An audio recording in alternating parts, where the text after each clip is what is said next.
Hello friends, आप सबका आपके अपने चैनल गोविंद लेक्चर्स में एक बार फिर से स्वागत है।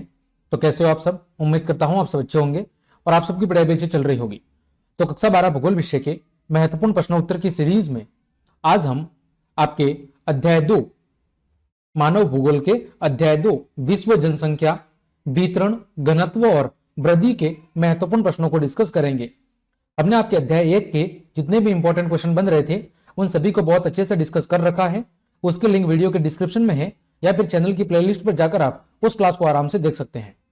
ये जो चैप्टर है आपका, ये कितने अंकों का है? ये आपका 2.5 अंकों का चैप्टर है, यानी 2.5 अंकों का ये चैप्टर है। इसके अंदर से 2 प्रश्न पूछे जाएंगे। एक प्रश्न 1 अंक का होगा और एक प्रश्न होगा आपका 1.5 नंबर का। 2 प्रश्न पूछे जाएंगे, दोनों प्रश्न छोटे छोटे होंगे। तो उसी आधार पर हम इस चैप्टर के महत्वपूर्ण प्रश्नों को डिस्कस करेंगे। तो चलिए क्लास शुरू करते हैं। पहला प्रश्न है, विश्व में सर्वाधिक जनसंख्या घनत्व वाला देश कौन सा है? विश्व के अंदर सर्वाधिक जनसंख्या घनत्व, ठीक है, जहां पर एक निश्चित क्षेत्र के अंदर बहुत ज्यादा जनसंख्या निवास करती है, तो सबसे अधिक जनसंख्या घनत्व वाला देश कौन सा है? तो वो है आपका सिंगापुर, ठीक है। 1 वर्ग किलोमीटर के अंदर रहने वाले लोगों की जो संख्या है, 1 वर्ग किलोमीटर के क्षेत्र के अंदर रहने वाले लोगों की जो संख्या है उसे ही कहते हैं जनसंख्या घनत्व। तो विश्व के अंदर सबसे अधिक जो जनसंख्या घनत्व वाला देश है वो है आपका सिंगापुर। प्रश्न संख्या 2 है, कटंगा जाम्बिया क्षेत्र किसके लिए प्रसिद्ध है? कटंगा जाम्बिया क्षेत्र किसके लिए प्रसिद्ध है? तो यह प्रसिद्ध है तांबा के लिए। किसके लिए प्रसिद्ध है? तांबे के लिए यह क्षेत्र फेमस है। प्रश्न संख्या 3 है, किसने कहा था कि लोगों की संख्या खाद्य आपूर्ति की अपेक्षा अधिक तेजी से बढ़ेगी? यह कथन किसका था कि लोगों की संख्या खाद्य आपूर्ति की अपेक्षा बहुत तेज गति से बढ़ेगी? तो यह कथन था माल्थस का। किसका कथन था? माल्थस का यह कथन था। आगे बढ़ते हैं। प्रश्न संख्या 4, जापान का कोबे ओसाका क्षेत्र जिस कारण से सान बसा हुआ है वह है? जापान का कोबे ओसाका क्षेत्र जिस कारण से वहां बसा हुआ है वह है, तो वो है वहां पर औद्योगिकरण। क्या है? औद्योगिकरण की वजह से वो क्षेत्र वहां पर बसा हुआ है। आगे बढ़ते हैं। प्रश्न संख्या 5, जननांकीय संक्रमण की प्रथम अवस्था संबंधित है? जननांकीय संक्रमण की जो प्रथम अवस्था है वो किससे रिलेटेड है? तो वो संबंधित है उच्च जन्म दर और उच्च मृत्यु दर। जन्म दर का मतलब क्या होता है? एक वर्ष के अंदर 1000 व्यक्तियों पर जन्म लेने वाले शिशुओं की या बच्चों की संख्या वो कहलाती है जन्म दर। और मृत्यु दर क्या कहलाती है? एक वर्ष के अंदर 1000 व्यक्तियों पर मरने वाले व्यक्तियों की संख्या कहलाती है मृत्यु दर। तो ये दोनों संबंधित है जननांकीय संक्रमण की प्रथम अवस्था से। आगे बढ़ते हैं बच्चों। प्रश्न संख्या 6, 2 समय बिंदुओं के बीच हुए जनसंख्या के परिवर्तन को यदि प्रतिशत में व्यक्त करें तो वह क्या कहलाएगा? 2 समय बिंदुओं के बीच हुए जनसंख्या के परिवर्तन को यदि हम परसेंट के अंदर क्या करें? रिप्रेजेंट करें तो वो क्या कहलाएगा? तो वो कहलाएगा जनसंख्या वृद्धि दर। क्या कहलाएगा? जनसंख्या वृद्धि दर। प्रश्न संख्या 7 है, जनसंख्या परिवर्तन को मापने के लिए निम्नलिखित में से कौन सा घटक अनिवार्य नहीं है? जनसंख्या के परिवर्तन को मापने के लिए इनमें से ऐसा कौन सा घटक है जो अनिवार्य नहीं है? तो वो है आपका स्वास्थ्य। प्रश्न संख्या 8 है, सर्वाधिक जन्म दर वाला महाद्वीप है? तो सर्वाधिक जन्म दर वाला जो महाद्वीप है वो है अफ्रीका महाद्वीप। प्रश्न संख्या 9 है, जनसंख्या की सबसे कम वृद्धि दर कहां पाई जाती है? तो वो पाई जाती है ओशिनिया में।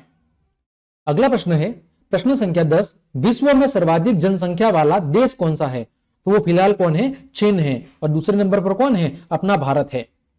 प्रश्न संख्या 11 है, मानसून एशिया में जनसंख्या की सघनता का कारण है? मानसून एशिया में जनसंख्या की सघनता का कारण क्या है? उपजाऊ मैदान, सही बात है। औद्योगिकरण, सही बात है। नगरीकरण, ये सभी। तो ये सभी कारण है जिसकी वजह से जो एशिया है उस एशिया महाद्वीप में जनसंख्या का सबसे अधिक घनत्व पाया जाता है। अगला है, विरल जनसंख्या वाला देश कौन सा है जहां पर बहुत ही कम जनसंख्या है? उष्ण मरुस्थल, सही बात है। अति ठंडे क्षेत्र, सही बात है। ठंडे मरुस्थल, ये भी सही है। उपयुक्त तो सभी। तो इन तीनों क्षेत्रों पर बहुत ही कम जनसंख्या पाई जाती है। अगला प्रश्न है, प्रश्न संख्या 13, जनसंख्या वितरण को प्रभावित करने वाला आर्थिक कारक कौन सा है? खनिज है, बिल्कुल सही बात है, जनसंख्या वितरण को प्रभावित करता है, परिवहन पे प्रभावित करता है और नगरीकरण भी, यानी ये तीनों ही जो कारक है ये जनसंख्या वितरण को आर्थिक दृष्टि से क्या करते हैं, प्रभावित करते हैं, यानी उपरोक्त सभी इसका सही जवाब होगा। ये थे आपके अबस्ध वाले प्रश्न। आगे बढ़ते हैं अति लघुरात्मक प्रश्न, यानी छोटे छोटे प्रश्न। पहला प्रश्न है जनसंख्या घनत्व से क्या आशय है? तो लोगों की संख्या और भूमि के आकार के बीच अनुपात को क्या कहते हैं, जनसंख्या घनत्व कहते हैं। साधारणतः इसकी परिभाषा दी जाती है, एक वर्ग किलोमीटर में रहने वाले लोगों की जो जनसंख्या है उसी को कहते हैं जनसंख्या घनत्व। दूसरा प्रश्न है आपका प्रवास क्या है? तो प्रवास का मतलब है किसी व्यक्ति अथवा जन समूह के द्वारा एक स्थान से दूसरे स्थान पर जाकर बसना। किसी व्यक्ति विशेष या फिर एक जन समूह के द्वारा एक स्थान को छोड़कर किसी दूसरे स्थान पर जाकर बसना क्या कहलाता है, प्रवास कहलाता है। प्रश्न संख्या 3 है विश्व में सघन जनसंख्या वाले क्षेत्रों के नाम बताइए जहां पर बहुत ज्यादा जनसंख्या रहती है। तो वो देश है संयुक्त राज्य अमेरिका का उत्तरी पूर्वी भाग, फिर यूरोप का उत्तर पश्चिमी भाग, उसी तरह यूरोप का उत्तर पश्चिमी भाग और दक्षिणी पूर्वी एशिया के भाग, वहां पर बहुत अधिक जनसंख्या क्या करती है, निवास करती है। संयुक्त राज्य अमेरिका, यूरोप और दक्षिणी पूर्वी और पूर्वी एशिया, ये वो भाग है जहां पर बहुत ज्यादा जनसंख्या निवास करती है। चौथा प्रश्न है विश्व में विरल जनसंख्या वाले क्षेत्रों के नाम जहां पर बहुत कम जनसंख्या पाई जाती है, रहती है।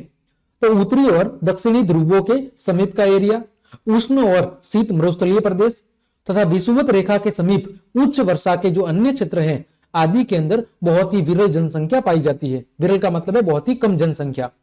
प्रश्न संख्या 5 जनसंख्या के वितरण को प्रभावित करने वाले दो भौगोलिक कारक कौन कौन से हैं? जनसंख्या के वितरण को प्रभावित करने वाले दो आपके भौगोलिक कारक, तो वो है जलवायु और भू आकृति। ये दो भौगोलिक कारक है जो जनसंख्या के वितरण को प्रभावित करते हैं। प्रश्न संख्या 6 जनसंख्या के वितरण को प्रभावित करने वाले दो आर्थिक कारण कौन कौन से हैं? तो दो आर्थिक कारक है खनिज और आपका नगरीकरण। प्रश्न संख्या 7 है जनसंख्या वृद्धि किसे कहते हैं? जनसंख्या वृद्धि किसे कहते हैं? तो किसी निश्चित अवधि के दौरान किसी निश्चित क्षेत्र के निवासियों की संख्या में परिवर्तन, किसी निश्चित अवधि के दौरान किसी निश्चित क्षेत्र में जो निवासियों की संख्या है, जो जनसंख्या है, उसकी संख्या में परिवर्तन को क्या कहते हैं? जनसंख्या वृद्धि कहते हैं। ठीक है, अगला प्रश्न है प्रश्न संख्या 8 जनसंख्या में वृद्धि दर से क्या आशय है? जनसंख्या में वृद्धि दर से क्या मतलब है? तो जब जनसंख्या में हुए परिवर्तन को प्रतिशत में व्यक्त किया जाता है तो उसे जनसंख्या वृद्धि दर कहते हैं। जब जनसंख्या में हुए परिवर्तन को प्रतिशत में व्यक्त किया जाता है तो उसे कहते हैं जनसंख्या वृद्धि दर। अगला प्रश्न है प्रश्न संख्या 9 जनसंख्या की धनात्मक वृद्धि क्या है? जनसंख्या की धनात्मक वृद्धि क्या है? तो यदि किसी निश्चित क्षेत्र में निश्चित क्षेत्र के निवासियों की संख्या में क्या होती है? वृद्धि होती है, यानी बढ़ोतरी होती है, तो उसे जनसंख्या की धनात्मक वृद्धि कहते हैं। प्रश्न संख्या 10 जनसंख्या की ऋणात्मक वृद्धि क्या है? जनसंख्या के अंदर कमी हो रही है।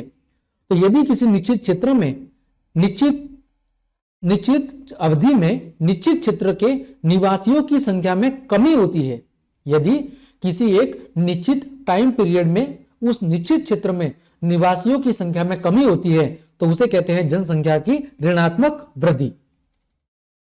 आगे बढ़ते हैं जनसंख्या की वृद्धि को किसमें व्यक्त किया जाता है?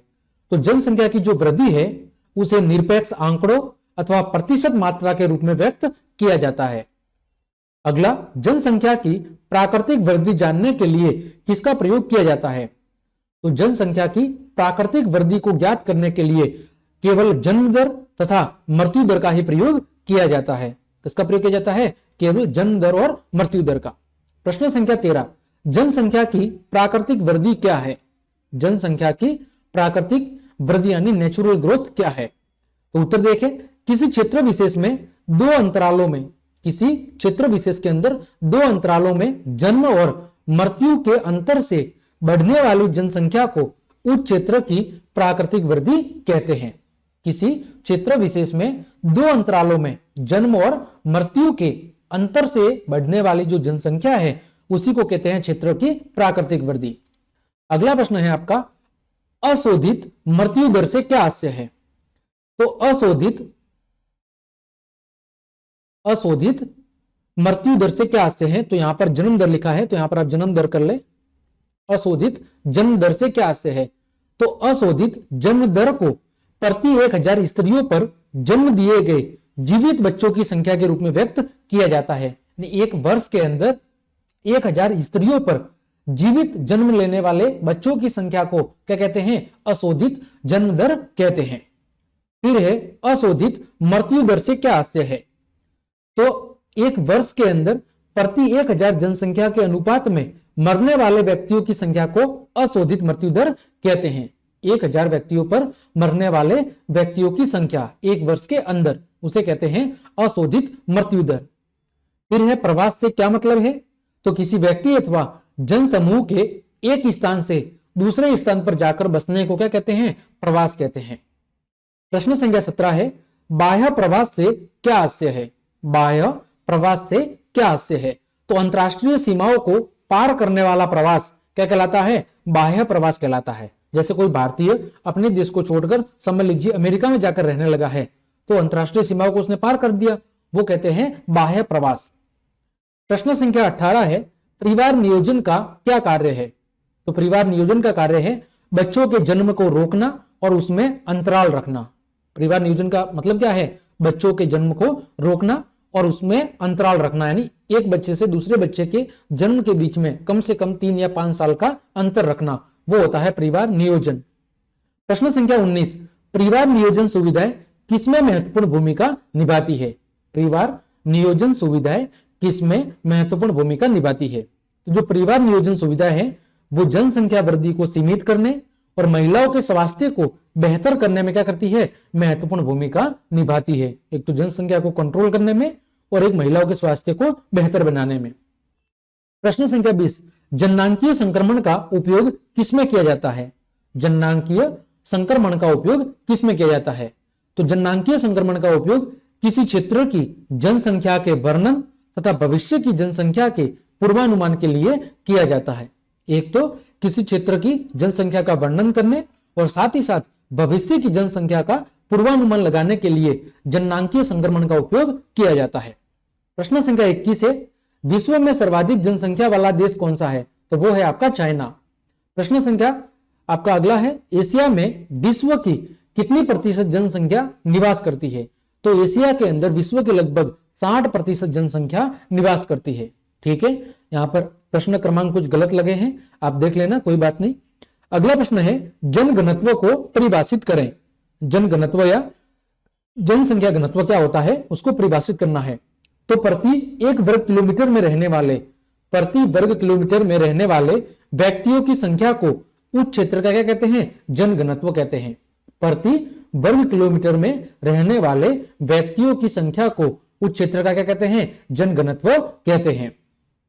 अगला है, जनघनत्व का सूत्र लिखिए। तो जनघनत्व का सूत्र है कुल जनसंख्या बटे में कुल क्षेत्रफल। अगला प्रश्न है, जनसंख्या वृद्धि का सूत्र लिखिए। तो जनसंख्या वृद्धि का जो सूत्र है वो है जन्म या मृत्यु। ठीक है, जनसंख्या वृद्धि का सूत्र है जन्म माइनस मृत्यु या अप्रवास माइनस उत्प्रवास, या तो जन्म दर माइनस मृत्यु दर बटे, या फिर कह सकते हैं अप्रवास बटे में उत्प्रवास। ये होता है जनसंख्या वृद्धि का सूत्र। फिर है, भूमध्य सागरीय प्रदेश में अधिक जनसंख्या का कारण क्या है? तो भूमध्य सागरीय जो प्रदेश है वहां पर सुखद और उत्तम जलवायु होने की वजह से वहां पर जनसंख्या बहुत ही अधिक पाई जाती है। अगला प्रश्न है, अशोधित जन्म दर क्या है? तो प्रति 1000 स्त्रियों द्वारा जन्म दिए गए जीवित बच्चों की संख्या, उसे कहते हैं अशोधित जन्म दर। फिर है, उत्प्रवास क्या है? प्रवासी जो एक स्थान से बाहर चले जाते हैं उन्हें कहते हैं उत्प्रवासी। और अप्रवासी किसे कहते हैं? वे प्रवासी जो एक स्थान से वापिस अपने मूल स्थान पर लौट आते हैं उन्हें कहते हैं अप्रवासी। फिर जनसंख्या वितरण को प्रभावित करने वाले 2 कारक कौन कौन से हैं? जलवायु और मृदा। अगला प्रश्न है, प्रवास किसे कहते हैं? तो किसी व्यक्ति या व्यक्तियों के समूह का अपने निवास स्थान का स्थायी परिवर्तन क्या कहलाता है? प्रवास कहलाता है। यह स्थायी भी हो सकता है, अस्थायी भी हो सकता है, या मौसमी भी हो सकता है। ठीक है, आगे बढ़ते हैं, कुछ आगे लघुरात्मक प्रश्न। जलवायु किस प्रकार मनुष्य को प्रभावित करती है, स्पष्ट करें। जो जलवायु है वो मनुष्य को किस प्रकार प्रभावित करती है, स्पष्ट करें। तो जलवायु का मनुष्य पर प्रभाव की अगर हम बात करें तो उत्तरी ध्रुवीय क्षेत्र में स्थित अलास्का, ग्रीनलैंड, कनाडा का उत्तरी भाग और साइबेरिया तथा दक्षिणी ध्रुव के चारों तरफ विस्तृत अंटार्कटिक महाद्वीप अत्यंत ठंड के कारण लगभग मानव विहीन पाए जाते हैं, क्योंकि वहां पर बहुत ज्यादा सर्दी पड़ती है, अतः जनसंख्या बहुत ही न के बराबर पाई जाती है। मध्य अक्षांशों में विस्तृत गोबी मरुस्थल कैसा है, बिल्कुल शीत और शुष्क मरुस्थल के कारण कैसा है, जनविहीन है। वही पृथ्वी के धरातल का लगभग 160 लाख वर्ग किलोमीटर क्षेत्र ऐसा है जहां पर अधिक सर्दी के कारण खेती नहीं की जा सकती। तो प्रतिकूल जलवायु, जो प्रतिकूल जलवायु है वो मनुष्य को आलसी, निर्बल और अकुशल बना देती है, जबकि उत्तम जलवायु के निर्वासी फुर्तीले, उत्साही, दक्ष और जोश से भरे रहते हैं। इस तरह हम कह सकते हैं कि जो जलवायु है वो मनुष्य के वितरण को बहुत ही क्या करती है, बहुत ही बेहतरीन तरीके से प्रभावित करती है। जहां की जलवायु बहुत ही अच्छी होती है, रहने लायक होती है, वहां के लोग बहुत ज्यादा मेहनती होते हैं और आर्थिक दृष्टि से भी वो क्षेत्र संपन्न होता है। और जहां पर जलवायु विषम होती है वो जनसंख्या विहीन क्षेत्र होता है और वो आर्थिक दृष्टि से भी पिछड़ा होता है। आगे बढ़ते हैं, प्रवास को प्रभावित करने वाले कारकों का उल्लेख करें। प्रश्न संख्या 2 है, प्रवास को प्रभावित करने वाले कारकों का उल्लेख। तो प्रवास को प्रभावित करने वाले जो कारक हैं वो कारक के 2 समूह हैं। पहला है प्रतिवर्ष कारक और दूसरा है अपकर्ष प्रवास। प्रतिकर्ष कारक का मतलब क्या है, बेरोजगारी, रहन सहन की निम्न दशाएं, राजनीतिक उपद्रव, प्रतिकूल जलवायु, प्राकृतिक विपदाएं, महामारियां और सामाजिक आर्थिक पिछड़ेपन जैसे कारण उद्गम स्थल को कम आकर्षित बनाते हैं। मजबूरी में छोड़े गए अपने स्थान को प्रतिकर्ष प्रेरित प्रवास कहते हैं, यानी ऐसे स्थान जिनको किसी मजबूरी की वजह से छोड़ा जाता है उन्हीं स्थानों को कहते हैं प्रतिकर्ष प्रेरित प्रवास। ठीक है, जैसे कहीं पर बेरोजगारी हो गई, रहन सहन की निम्न दशा हो गई, राजनीतिक उपद्रव हो गया, प्रतिकूल जलवायु होगी, प्राकृतिक विपदाएं होगी, महामारियां होगी, पिछड़ापन हो गया। ये ऐसे कुछ कारण हैं जिनकी वजह से अगर कोई व्यक्ति अपने मूल स्थान को छोड़कर किसी दूसरे स्थान पर जाकर रहता है तो ऐसे कारकों को कहते हैं प्रतिकर्ष प्रेरित प्रवास। और दूसरे हैं अपकर्ष प्रवास, यानी काम के बेहतर अवसर और जीने की दशाओं, शांति और स्थायित्व, जीवन और संपत्ति की सुरक्षा तथा सुखद जलवायु जैसे कारण गंतव्य को उद्गम स्थल की अपेक्षा अधिक आकर्षक बनाते हैं और अपनी बेहतरी के अवसरों से आकर्षित होकर किया गया प्रवास अपकर्ष प्रेरित प्रवास कहलाता है। जब कोई प्रवास अपने जीवन को बेहतर बनाने के उद्देश्य से किया जाता है तो उसे कहते हैं अपकर्ष प्रेरित प्रवास। प्रश्न संख्या 3 है बच्चों, जनसंख्या की धनात्मक वृद्धि और ऋणात्मक वृद्धि को समझाओ। तो जनसंख्या की धनात्मक वृद्धि का मतलब क्या है कि धनात्मक वृद्धि तब होती है जब 2 समय बिंदुओं के बीच जन्म दर मृत्यु दर से अधिक हो। जब 2 निश्चित बिंदुओं के बीच जन्म लेने वाले व्यक्तियों की संख्या मृत्यु दर से क्या हो, अधिक हो, या अन्य देशों के लोग स्थायी रूप से उस देश में आकर क्या कर जाए, प्रवास कर जाए। वही बात करें ऋणात्मक वृद्धि की, तो यदि 2 समय बिंदुओं के बीच जनसंख्या कम हो जाए तो उसे कहते हैं ऋणात्मक वृद्धि। और यह तब होती है जब जन्म दर मृत्यु दर से क्या होती है, कम होती है, या फिर लोग अपने देश को छोड़कर अन्य देशों के अंदर प्रवास कर जाए, तो ऐसी स्थिति में जनसंख्या की ऋणात्मक वृद्धि होती है। आगे बढ़ते हैं, प्रश्न संख्या 4, जनसंख्या की प्राकृतिक वृद्धि और वास्तविक वृद्धि को समझाओ। तो जनसंख्या की प्राकृतिक वृद्धि का मतलब क्या है, 2 समय बिंदुओं में जन्म दर और मृत्यु दर के अंतर से। ठीक है, जनसंख्या की प्राकृतिक वृद्धि का मतलब किससे है, 2 समय बिंदुओं में जन्म दर और मृत्यु दर के अंतर से बढ़ने वाली जनसंख्या को उस क्षेत्र के क्या कहते हैं, प्राकृतिक वृद्धि कहते हैं। यानी प्राकृतिक वृद्धि बराबर जन्म दर माइनस मृत्यु दर। वही जनसंख्या की वास्तविक वृद्धि की बात करें तो इसमें जनसंख्या की जन्म दर और मृत्यु दर के साथ साथ प्रवास व अप्रवास की भी गणना की जाती है। वास्तविक वृद्धि बराबर जन्म दर माइनस मृत्यु दर प्लस अप्रवासी माइनस उत्प्रवासी, तो उससे होगी आपकी वास्तविक वृद्धि की गणना। आगे बढ़ते हैं, जन्म दर की माप अशोधित क्यों है, स्पष्ट करें। जन्म दर की जो माप है वो अशोधित क्यों है, स्पष्ट करें। तो जन्म दर की माप के अशोधित होने के कारण जन्म दर ज्ञात करने के तरीके में निम्नलिखित क्या है, त्रुटियां है, जिस कारण इसे अशोधित कहा जाता है। इस माप में प्रयुक्त प्रति हजार जनसंख्या में बच्चे और बूढ़े भी शामिल हो सकते हैं, जबकि वह वर्ग प्रजनन कार्य में सक्रिय नहीं होता है।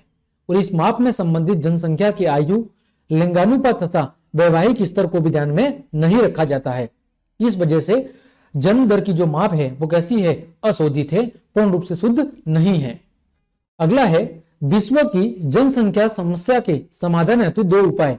विश्व के अंदर जो जनसंख्या वृद्धि हो रही है और उसकी वजह से जो समस्या उत्पन्न हो रही है उसके समाधान हेतु दो उपाय। तो पहला उपाय है कि जो प्राकृतिक संसाधन है उनका अनुकूल यानी कि बहुत ही सदुपयोग तरीके से, बहुत ही बेहतरीन तरीके से प्रयोग किया जाए। और दूसरा, कोयला, पेट्रोलियम, बिजली के अधिकतम उपयोग पर नियंत्रण किया जाए। ठीक है। अगला प्रश्न है प्रश्न संख्या 21, जनसंख्या वितरण और जनसंख्या घनत्व में दो अंतर बताने हैं। जनसंख्या वितरण और जनसंख्या घनत्व में, तो जनसंख्या वितरण एक भाग में लिखा है, एक भाग में लिखा है जनसंख्या घनत्व। तो जनसंख्या वितरण से आशय जन समूह के स्थानिक वितरण से है, यानी किसी एक स्थान विशेष में पाए जाने वाले लोगों की संख्या से है। वही जनसंख्या घनत्व का मतलब है जनसंख्या एवं धरातल के अनुपात से है, कि कुल जनसंख्या बटे में कुल क्षेत्रफल यानी कि एरिया, उसे कहते हैं जनसंख्या घनत्व। फिर जनसंख्या वितरण में स्थानिक वितरण पर अधिक बल दिया जाता है, वही जनसंख्या घनत्व में जनसंख्या के आकार और क्षेत्र के अनुपातिक संबंधों पर बल दिया जाता है। ये दोनों के अंदर अंतर है। आगे बढ़ते हैं, प्रश्न संख्या आपका 22, प्राय जनविहीन क्षेत्र को स्पष्ट कीजिए। जनविहीन क्षेत्र, तो विश्व के वे क्षेत्र जहां जनसंख्या घनत्व एक व्यक्ति प्रति वर्ग किलोमीटर से भी कम पाया जाता है, जहां पर एक वर्ग किलोमीटर के अंदर के कितना व्यक्ति, वो मुश्किल एक व्यक्ति रहता है, यानी विश्व के वे क्षेत्र जहां पर जनसंख्या घनत्व एक व्यक्ति प्रति एक वर्ग किलोमीटर से भी कम पाया जाता है, उन्हें जनविहीन क्षेत्र कहते हैं। पृथ्वी के स्थल भाग का लगभग 70% क्षेत्र आवासीय है, जिसे एक इस वर्ग के अंदर रखा जाता है। ठीक है, पृथ्वी के स्थल भाग का लगभग 70% क्षेत्र कैसा है, आवासीय है, जिसे इस वर्ग के अंदर रखा जाता है। प्रश्न संख्या 23, जनसंख्या वृद्धि के दुष्परिणामों के 4 बिंदु। जनसंख्या वृद्धि के दुष्परिणाम क्या होंगे, उसके 4 बिंदु। तो जनसंख्या वृद्धि के फलस्वरूप खाद्यान्न आपूर्ति और आवास की समस्या उत्पन्न हो रही है। जनसंख्या वृद्धि से लोग मूलभूत सुविधाओं से वंचित हो रहे हैं। बेरोजगारी और निर्धनता बढ़ रही है। जनसंख्या वृद्धि से कृषि भूमि क्षेत्र निरंतर कम हो रहा है और वनों का क्या हो रहा है, विनाश हो रहा है। आगे बढ़ते हैं, प्रश्न संख्या 24, भारत में जनसंख्या वृद्धि को नियंत्रित करने के 3 उपाय बताएं। जनसंख्या वृद्धि को नियंत्रित करने के उपाय, तो पहला है परिवार नियोजन कार्यक्रम को अपना के बच्चों की जन्म दर को रोका जा सकता है, और छोटा परिवार रखने के लिए जन जागृति लाकर क्या किया जा सकता है, जनसंख्या वृद्धि को रोका जा सकता है। प्रश्न संख्या 25, जनसंख्या वृद्धि के लिए उत्तरदायी घटकों को लिखिए। तो जनसंख्या वृद्धि के लिए जो 2 उत्तरदायी घटक है, जो 3 उत्तरदायी घटक है, एक जन्म दर, दूसरा मृत्यु दर और तीसरा प्रवास। तो जन्म दर क्या है, जनसंख्या में प्रति 1000 व्यक्तियों पर किसी देश में जन्मे बच्चों की संख्या को क्या कहते हैं, जन्म दर कहते हैं। वही बात करें मृत्यु दर की, तो जनसंख्या में प्रति 1000 व्यक्तियों पर किसी देश में मरने वाले लोगों की संख्या को मृत्यु दर कहते हैं। और प्रवास का मतलब क्या है, एक स्थान से दूसरे स्थान पर जनसंख्या के स्थानांतरण को क्या कहते हैं, प्रवास कहते हैं। अगला प्रश्न है प्रश्न संख्या 26, जननांकीय संक्रमण सिद्धांत क्या है। जननांकीय संक्रमण सिद्धांत क्या है, तो इस सिद्धांत का प्रयोग किसी भी क्षेत्र की जनसंख्या का वर्णन और भावी जनसंख्या के पूर्वानुमान के लिए किया जाता है। जनसंख्या परिवर्तन का यह सिद्धांत हमें यह जानकारी देता है कि जैसे ही किसी समाज ग्रामीण, खेतीहर, अशिक्षित अवस्था से उन्नति करते हुए साक्षर, नगरीय और औद्योगिक अवस्था की ओर बढ़ता है। ठीक है, यह हमें यह जानकारी देता है कि जैसे ही समाज ग्रामीण या खेतीहर अशिक्षित अवस्था से उन्नति करते हुए साक्षर, नगरीय और औद्योगिक अवस्था की ओर बढ़ता है, किसी देश की जनसंख्या उच्च जन्म दर और उच्च मृत्यु दर से परिवर्तित होने लगती है। ये सारी जानकारी हमें प्राप्त होती है जननांकीय संक्रमण सिद्धांत से। तो इस प्रकार हमने आपके अध्याय 2 के जितने भी महत्वपूर्ण परीक्षा उपयोगी प्रश्न बन रहे थे उन सभी को बहुत अच्छे से डिस्कस कर लिया है। उम्मीद करता हूं ये सारे प्रश्न आपकी परीक्षा के लिए उपयोगी साबित होंगे। तो क्लास देखने के लिए आप सभी को धन्यवाद। यदि आपको मेरी क्लास और मेहनत पसंद आई है तो फिर लाइक, कमेंट, शेयर और सब्सक्राइब जरूर करें। आज के लिए इतना ही। जय हिंद, जय भारत।